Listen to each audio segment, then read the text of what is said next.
Greetings, Taku Faithful. Thank you for joining me again this week. Once again, it's Larry Williams, OAW Commander-in-Chief, and I'm here to bring you all yet again another Hunter x Hunter episode review right here on Otaku Assemble Weekly. And as always, here to bring you the latest in this week's Hunter x Hunter episode review. And this is my review of episode 6 entitled A Surprising Challenge. Now, general thoughts on this week's episode. I highly enjoyed this episode, and it is probably my favorite episode of the series so far. And the reason for that being is, number one, the progression that we got in this week's episode in terms of the storyline and the overall narrative. Number two, the new characters we got introduced in this week's episode.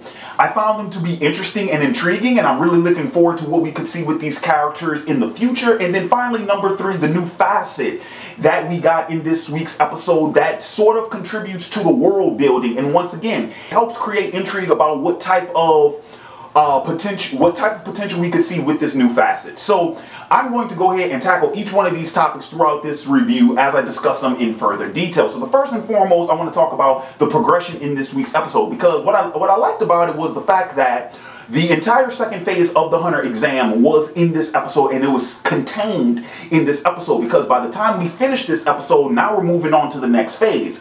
And I also like how unorthodox the second phase was, because in the second phase of the exam, the applicants are faced with the task of hunting one of these wild boars and using that boar in order to prepare a meal, which by then would be given to the examiners, the two new characters we get introduced to in this episode, that's Menchi and Buhara. They were going to taste test it.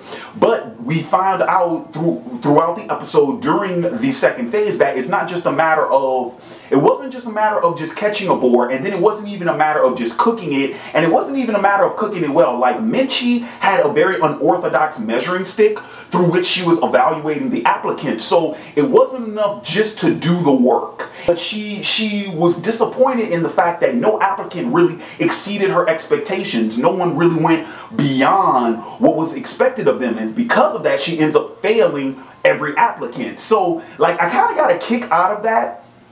I kind of got a kick out of that for a couple of reasons. Number one, like, this episode I think really did sort of give us that sense that, yes, some of these applicants is pretty much just following the crowd, or at least following the leader. They're seeing what other applicants doing, and they're just piggybacking off of the ideas, right?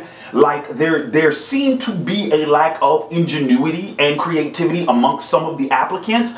So I like how that was sort of weeded out in this episode and really brought to the forefront. The other thing I liked, even though we found out halfway through the episode, especially once Nataro gets introduced, that's when it especially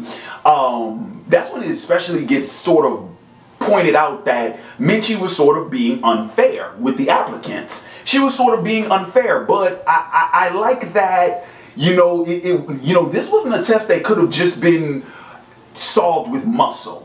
And it wasn't even a test, as we saw that happen with Kurapika. It wasn't even a test that you could outthink that you could think yourself out of. So that sort of challenge, I think, was actually really cool. Now, when we get to the second part, when they decide to redo the second phase, see, even that I sort of dug, because yeah, that was a physical challenge in order, to recover those, what did they call it? The spider eagles, to recover those eggs. Like, yeah, that was more of a physical challenge, and it did require some strategy, because it had to do with, precise timing and this, that, and the other. But once again, I did sort of get that feel that, oh, some of the applicants were just following what the other applicants did more.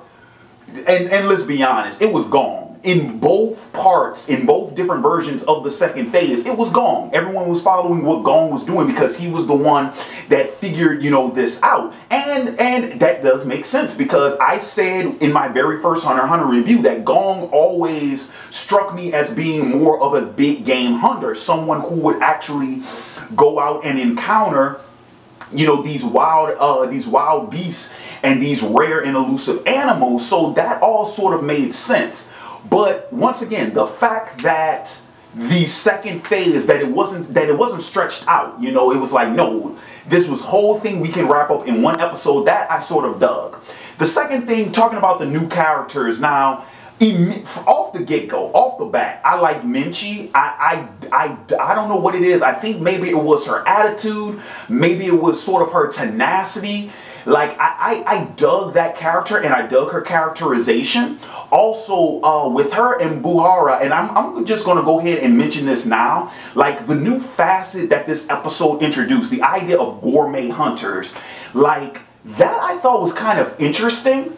And certainly I can already see, like, I'm like, okay, so I guess I can already start to draw some parallels. Like, I'm thinking, I wonder if this is where Toriko drew its inspiration from. You know, the idea that there are a group of hunters that they go out and they seek these big game animals that I mentioned, that I just previously mentioned, like what I would expect Gong to be really good at, but they don't just do it just for the sake of trophies, right? Like they aren't into taxiderming or poaching or anything like that. It's like, no, they're looking for rare animals and rare foods so that they could prepare food. So it's like they're hunting chefs, which is kind of a cool concept. And another thing I really liked about that, though, not only does it contribute to the world building, that sort of introducing us to this, what might be considered to be a niche group amongst hunters, but also the ideological difference that we get with one of the applicants and with Menchi. Like, she takes offense to the fact that this applicant says, oh, you're a gourmet hunter. Like, he doesn't take her seriously, almost as if she's not a legitimate and she's not a real hunter. And of course, not only does Menchi take this guy out with one hit, but she also mentions that every hunter, regardless of what type of hunter they are, most of which they know a martial art. So they are combatants, like they are knowledgeable in combat to some degree. And how she thought it was foolish that he would assume, oh, you think I'm just a pretty face, or I'm just a hot chick, or if nothing else, I'm just a chef. And it's like, no, I'm much more capable than you think I am. Like, that I thought was very interesting, and it really does sort of open the door to possibilities of what other type of hunters we could get, especially if they're, once again, niche hunters, like specialty hunters, you know, because we know about like the three main groups, or at least the three main types of hunters, but it's these specialty ones that I think are more intriguing, because, and if nothing else, if the characters in which, like the characters that could be these specialty hunters, if their characterization contributes to the type of hunter they are, I think that just makes them all the more intriguing.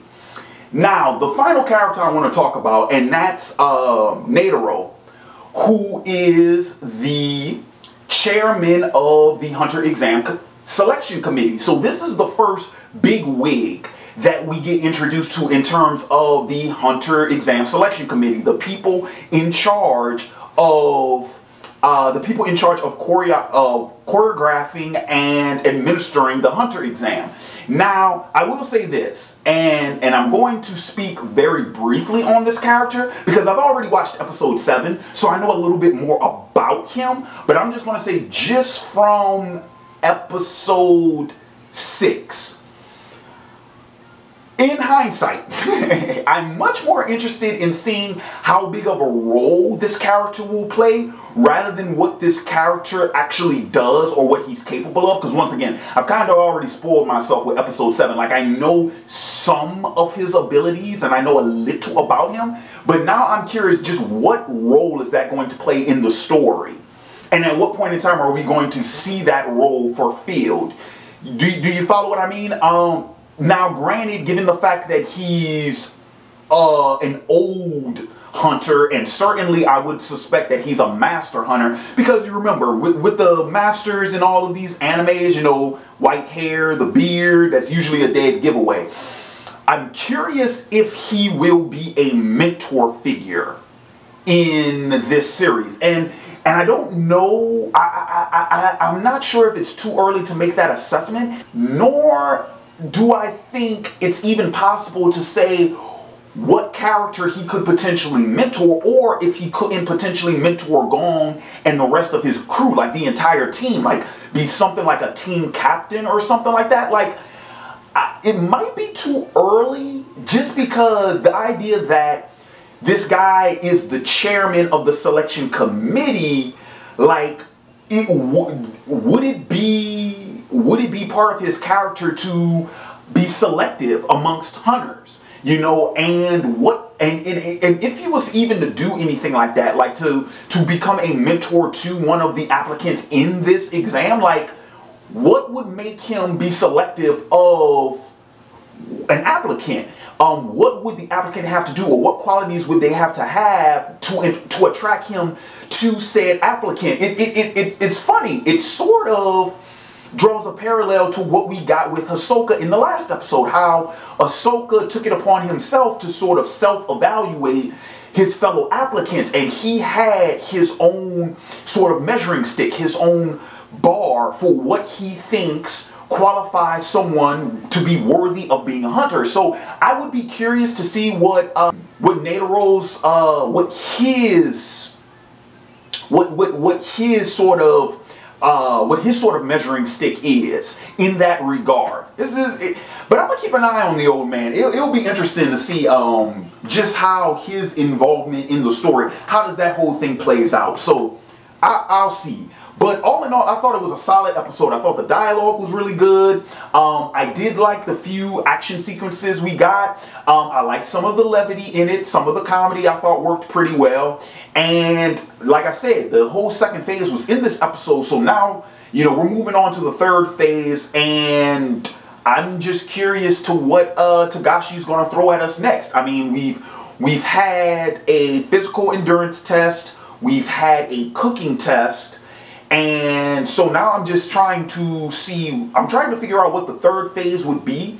And I'm really curious if, once again, just like this one, that third phase introduced us to another facet of this world, and possibly another specialty type hunter, or a specialty type skill that hunters would need in order to pass the exam. So that's going to go ahead and conclude this week's Hunter x Hunter episode review. I want to thank you all for joining me again this week. In the comments below, please share your thoughts on this week's episode. Share your thoughts on any of the characters I discussed in this review, and any of the other topics I tackled in this review. If you like this video, please feel free to thumb it up, share it with other fans of the show and people you think would get a kick out of my review. And if you have yet to do so, make sure that you subscribe to the OAW YouTube channel. Annotation is above head. And with that being said, this has been Larry Williams, OAW Commander-in-Chief. I'm signing off, and until next time, peace.